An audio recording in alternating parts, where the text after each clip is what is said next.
I had lost something I could never recover, and I didn't even realize it until that moment.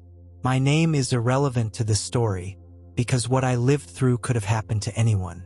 For years, I ran without stopping, chasing shadows I called success, accumulating possessions I mistook for achievements, and sacrificing moments that would never return on the altar of a future that never came. I had money, recognition, a packed schedule, and yet something essential inside me had shattered. Everything changed the day I arrived late to my master's funeral. Not because of traffic, not because of an emergency. I arrived late because an important meeting ran longer than expected. While I argued over numbers in a conference room, he was saying goodbye to the world. When I finally arrived at the empty temple, I found an envelope with my name on the altar. Inside, there was only a seed and a note. Plant it. Learn to wait. Time will teach you what I could not. That night, something inside me collapsed. And in that collapse, the true awakening began. This is the story of how I learned the art of valuing time. Not through theories or philosophies, but by living every second as the miracle it truly is. If you feel time slipping through your fingers, if you run without knowing where you're going, if you've forgotten how to savor a moment, then this story is also yours. Chapter 1: The Broken Watch. The first day after the funeral, I woke up at 5:47 a.m., not because of the alarm, but because my body no longer knew how to sleep without anxiety. I stared at the ceiling of my expensive, minimalist apartment, feeling the weight of 38 poorly lived years. The seed rested on my nightstand. I held it between my fingers, feeling its rough texture. What kind of master leaves a seed as a final teaching? My rational mind tried to make sense of it, but something deeper pushed me to act. That morning, I called my office and, for the first time in a decade, asked for a week off. My assistant's shock was audible. Then I drove to a nursery on the outskirts of the city, a place I would have never visited in my former life. The old man who ran the nursery examined the seed with curiosity. "It's a Japanese cherry tree," he said calmly. "These trees teach patience. They take years to bloom, and their beauty lasts only days." "Years?" I asked, feeling impatience bubble in my chest. "Time cannot be rushed in nature," he replied, looking into my eyes. "It can only be accompanied." I bought a clay pot, special soil, and returned home carrying a mission I didn't fully understand. I planted the seed with clumsy executive hands accustomed to typing, not touching the earth. As I gently covered it, I thought of my master. Of all the times he told me, "Slow down." Of all the times I refused to listen. That night I smashed my luxury watch. Not by accident, on purpose. I hurled it onto the balcony floor and watched the gears scatter like shattered stars. If I was going to learn about time, I needed to stop obsessively measuring it. In the stillness of that absurd decision, I felt the first breath of freedom I had experienced in years. Chapter 2: The Sacred Wait. The following days were a withdrawal hell. No watch, no structured routine, my mind went wild. I checked my phone constantly, mentally calculating how many productive hours I was losing. The pot on the balcony stared at me, mocking my impatience. On the third day, I decided to sit beside it. Just observe. It sounded ridiculous even to me. A grown man staring at soil in a pot. But I had nothing better to do, or so I thought. First, my mind screamed. Lists of pending tasks, unanswered emails, opportunities one was wasting. But I stayed seated. I breathed. And sometime during the fourth day, something shifted. I noticed the movement of the sun across the balcony. How morning light differed from afternoon light. How shadows told stories I had never seen. I heard birds that had always been there, invisible to my busy ears. I felt the wind, not as a nuisance that messed up my hair, but as a caress from the world. One afternoon, an elderly neighbor I had never greeted approached. "Waiting for it to grow?" she asked with a smile. "I suppose so," I replied.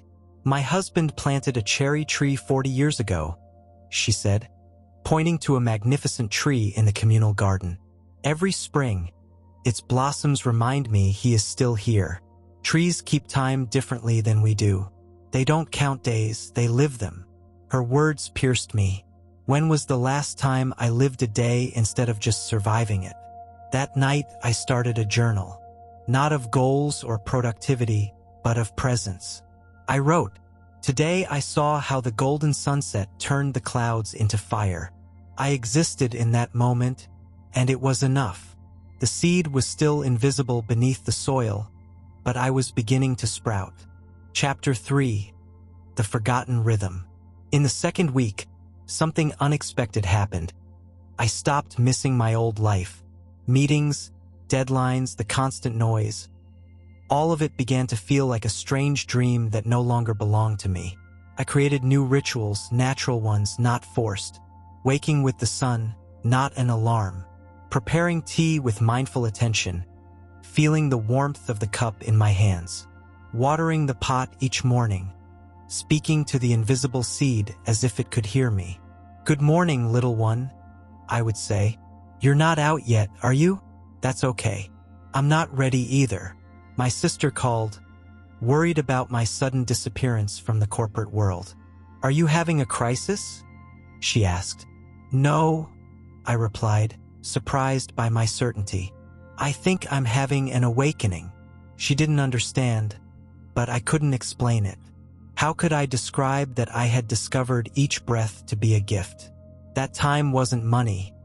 It was pure, concentrated life. I began walking in the nearby park, not to exercise efficiently, but simply to walk. I watched people jogging with headphones, staring at their fitness trackers, optimizing every step.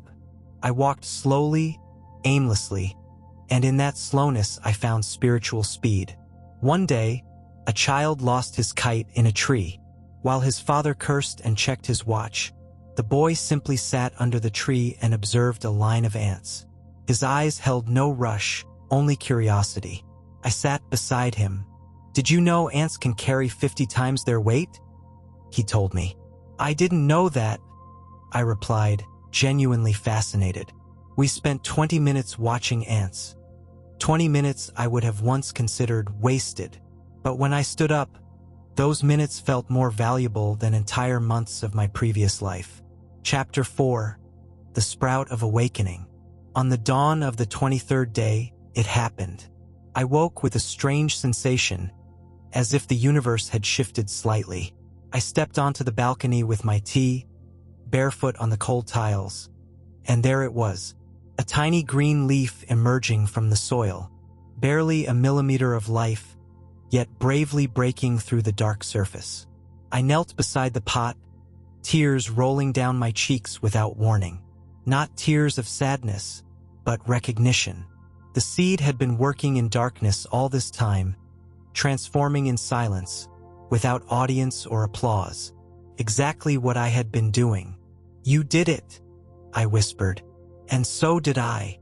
That morning I called my boss. The conversation was short and clear. "I'm not coming back," I said. "You're quitting?" he asked, stunned. "Why?" "Because I've been dead for 10 years, and I just started living again." I hung up before he could reply. That afternoon I began writing. Not reports or proposals, stories, poems, reflections on life that flowed from a place I didn't know existed inside me. The words sprouted like the leaf, from darkness into light. Chapter 5. The Seasons of the Soul. Months passed like clouds, visible, constant, unhurried. My cherry tree grew centimeter by centimeter, and I documented every change with reverence. It was a miracle I would have never noticed before. Autumn arrived, and the small tree's leaves began turning golden, then brown, then falling. I panicked at first, thinking it was dying.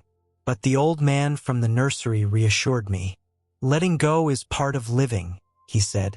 "The cherry tree doesn't cling to its leaves. It trusts they will return when the time is right." That night I reflected on everything I had released. My career, my corporate identity, my obsession with efficiency, and what I had gained instead: peace, presence, true purpose.